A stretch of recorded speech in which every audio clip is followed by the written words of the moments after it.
pwedeng mapaggiba ng tao itong ating Kabagan Bridge na ito pag ito ay naging punong-puno ng tao, naging footbridge.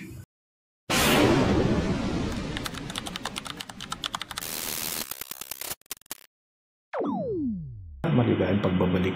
Kamusta po kayo? Pwede po bang pakicomment kung saan kayo ngayon located? Kung saan man kayo sa mundo. Ako nga po pala ay nandito sa Abu Dhabi, UAE. So yung previous vlog po natin, may nag-comment na napaka-expensive na footbridge daw po ang tulay natin na ito sa Isabela. Nung una, natatawa na lang ako, pero may katwiran man pala siya. Gina-search natin kung anong basihan ng sinabi niya kung bakit napakamahal na footbridge niyan. Nag-recall back po ako at nag-search yun nga, yung tinatawag nating Golden Gate Bridge sa San Francisco, California, USA. Alam niyo po ba na nag-celebrate siya ng anniversary, 50th Golden Anniversary ng kanyang pagkakonstruct. Hanap na nga tayo ng mga photo niyang Golden Gate Bridge 50th Anniversary photos. Nakikita niyo po yan? Wow! Napuno ng tao yung bridge. As in, punong-puno. Itong tinatawag halos na hindi na mahulugang karayom sa sobrang puno. And later on, nag-research na rin nga po tayo paano ba dinidesign ng footbridge. Base sa mga codes sa American Association of State Highway Transportation Officials, yan ang code na ginagamit ng US sa design ng bridge. At yan na rin ang kinopya ng Pilipinas paggawa ng code. Alam niyo naman ng Pilipinas, hindi yung ACI na yan, copy sa Amerika rin yan. Steel design code, copy rin sa Amerika yan. Pati yung bridge code. So yun nga, base sa pag-research natin sa anong kinakargang bigat sa tulay kapag magdidesign ka ng footbridge. Around 100 pound per square foot. And then sa Eurocode naman, lumalabas 5 kilonewton per square meter. More or less po yan, yung 100 pound per square foot. Lumalabas yan na nasa 500 kilo per square meter. So, ganun din halos yung 5 kilonewton. More or less parehas lang po yan. So, ipapalagay na natin 500 kilo per square meter. Anong basihan yan? Ito na po, basihan yan. Pag napuno ng tao ng isang footbridge, halos hindi na mahulugan ng karayom sa puno. Ibig sabihin po niyan, pagpalagay na natin na ang tao, halimbawa, slim siya. Ang timbang niya, let's say, 50 to 60 kilos kada tao. Sa isang square meter, ilan ang kasya? More or less, 8 po yan hanggang 10. 50 to 60 kilos, tapos 8 to 10 person ang kasya sa isang square meter kung ang tao is slim. So, halimbawa naman, ang tao is malapad.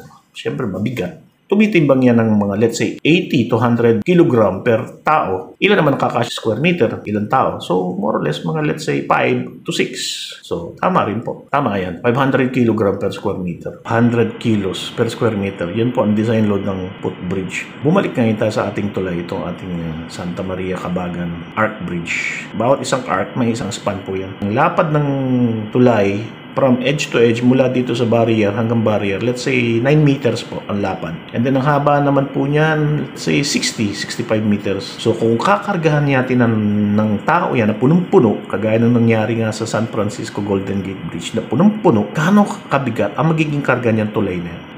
9 by 60, ilan po yun? 540 square meter. Kargahan po yan natin ng 500 kilogram per square meter. 270 tons. Yan po magiging bigat nitong isang span natin bridge na to. Ibig sabihin, kailangan kargahin itong mga rods na to. Yan, bigat ng, sariling bigat ng tulay, semento, bakal, plus yung 270 ton na naka-spread out dyan sa tulay. Wow! Imagine po nyo, sabi ng designer, bridge na yan, truck lang daw na, 27 tons. Ilan lang po yun, dalawang truck na 27 tons. It's 54 tons lang. Kung i-convert po natin yung 270 ton, ilan truck na 27 tons, ilan po lahat yun? 10 truck po yun. 270 ton divided by 27, di ba? Gumiba na nga ito sa isang truck na dumaan na 60 tons plus. Plus may dalawang SUV. Nagibaan ang tulay natin. Ikargahan mo pa ng 10 truck na 27 ton, 270 ton, o kargahan mo ng tao na 270 ton or more, magigiba na naman po yata itong tulay natin. Ibig sabihin, kahit footbridge, hindi ito nakadesign. Design flow, kayo na po mag-design. Imagine po yung sinasabi nating bigat pa lang na tao yun. Mga tao po yan, naglalakad. or let's say nagsasayaw, siguro may party nung time na happy mga tao, nagtatalon-talunan. Kahit sabihin na po natin naglalakad, na di meron na pong another load na i-consider tayo dito. Yung tinatawag nating dynamic loading. Yuyug-yugan tulay hanggang sa totally baka mag-collapse na naman. Huwag naman po sana na mangyari na magkaroon ng event na pupuntahan ng mga tao itong tulay na to, puno siksikan sila dyan. Naku, sana huwag. Lagyan na nila ng advance warning na. Pero hindi po natin masasabi ang panahon. So, yun po. Talagang masasabi ko. Design flow na naman po ba ito? Hindi naka-design sa footbridge. Puti. Nakikita niyo po ba yan? Yan. Yung tulay natin yan.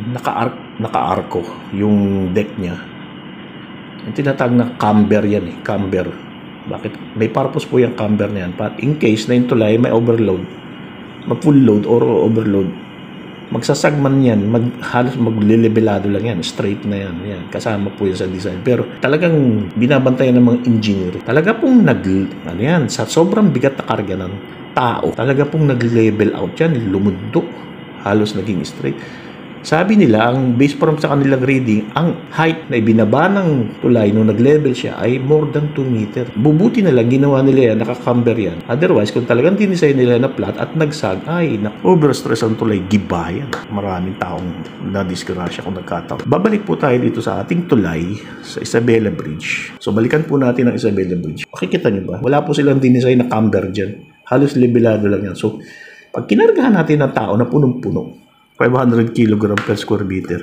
Lumundo yan ay. Yung mga yanig yan dahil naglalakad ang mga tao. Nagkakaroon po yan ng vibration. Baka magiba na naman ang tulay. Dahil lang sa karga ng mga tao. Huwag naman po sana mangyari ang ganyan pangyayari na nangyari sa US, sa Golden Gate Bridge. Pinuno ng tao yung tulay. Tapos naglalakad. Baka nagsayaw pa sila dyan. Nagtatalon-talunan. Nag-vibrate yung tulay. Yung pagyanig ng mga tao, may vibration yan na gine-generate. Tapos nag-resonate yung natural frequency, yung pagbabibrate ng tulay dun sa vibration na gine-generate ng tao.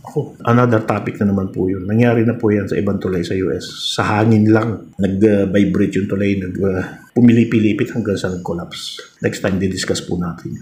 Ito sa tao. Footbridge po ang topic natin dito. Pwedeng mapag-iba ng tao itong ating Kabagan Bridge na ito. Pag ito ay naging punong-puno ng tao, naging footbridge. Hindi natin alam kung in-anticipate ng designer yan, condition yan. Pagiging footbridge nitong tulay na ito. Yun lang po. Hindi na po masyado tayo mag-a-analyze. Pahinga naman po muna ang konti utak. Bugbog na sa trabaho, bugbog po sa analysis nitong vlogging natin.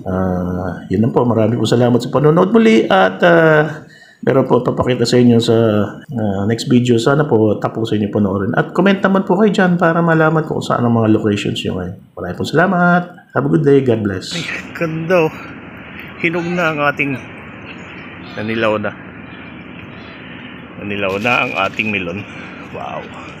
Yun ang sabi nating hinog sa puno.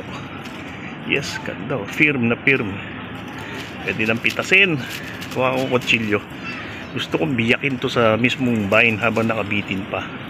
Tingnan natin ang loob. Nakita ko sa YouTube. So, may tripod ng cellphone ko. Ayan, ating vine. Arc. Nakalain yan. Connecta pa rin sa ating pinag-aaral sa vlogging. Arc Bridge. Ito naman, Arc Trellis. Yes. Yan po ang ating kaligayahan, engineering, passion natin ng engineering, and passion din natin ng farming. Combine together, kaya tayo gumagawa ng ating vertical farming project sa Pilipinas. Yan po. Yan ang ating buhay. Si Harry Porby.